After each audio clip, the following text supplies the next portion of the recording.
پھر ایک وقت آئے گا جب آپ موقع کی مناسبت سے لوگوں کی ضرورتوں کو سامنے رکھتے ہوئے بیان کریں گے، تو ایک وقت آئے گا کہ لوگ آپ کے ممبر پر بیان کے لیے بیٹھنے سے پہلے صفوں کی شکل میں آپ کے سامنے بیٹھے ہوں گے۔ اس چیز کا بہت خیال رکھیں۔ اور آپ نے یہاں دورہ پڑھا ہے، دورہ کے لیے بھی میں آپ حضرات خدمت میں عرض کروں، یہ مسائل جو آپ نے پڑھے ہیں ان کو بڑے تسلی کے ساتھ یہ فائلیں آپ کے پاس آ گئی ہیں۔ اپنے گھر میں جا کر جب آپ کو فرصت ملے، بلکہ اس کے لیے وقت ضرور نکالیں، ان فائلوں کو ازبر دوبارہ پڑھیں اور اپنے ذہن میں دلائل کو بٹھائیں۔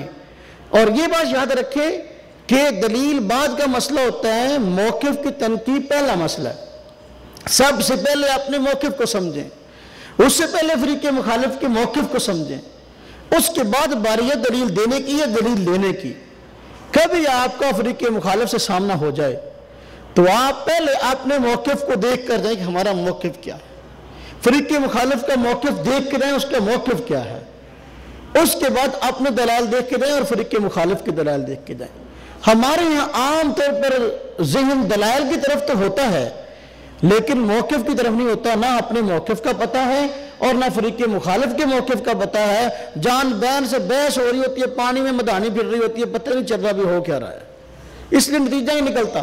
آج جو لوگ کہتے ہیں نا کہ دینی مباحثے اور مناظرے کا نتیجہ ہی نکلتا، اس کی وجہ یہ ہے کہ جان بین سے لوگ ایسے بیٹھے ہوتے ہیں جو کہ اپنے موقف کی اور دعوے کی اور جواب دعوے کی تنقید نہیں کرتے اور دلائل شروع کر دیتے ہیں، جس کی وجہ سے پھر کسی کے پلے کو بات پڑتی نہیں ہے، آخر کار نتیجہ لڑائی ہوتی ہے۔ آپ اس بات کا بہت خیال رکھیں۔ آپ ہمیشہ کامیاب ہوں گے جب آپ کو اپنے موقف اور اس کے دلائل کا علم ہوگا اور فریق مخالف کے موقف کی کمزوری آپ کے ذہن میں ہوگی۔